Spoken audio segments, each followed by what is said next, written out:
আমাদের দেশের মহিলারা ব্রেস্ট ফিডিংয়ের পরে অনেক সময় দেখা যায় ব্রেস্ট ঝুলে যায় বা স্যাগি হয়ে যায়। সেই ক্ষেত্রে কি ব্রেস্টের রিশেপিং করানো যায় কিনা?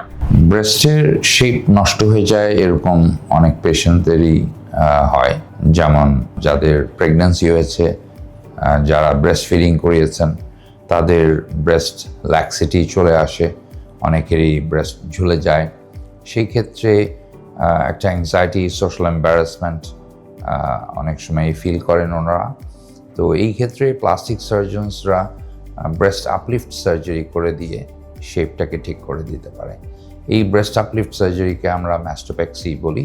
তো এখানে আমরা ব্রেস্ট টিস্যুটাকে রিলোকেশন করি বাই শিফটিং ইট, নিচে দিয়ে প্লাইকেটিং সুইচেস ইউজ করা হয় এবং নিপল অ্যারিওলাটাকেও আমরা তুলে দিই।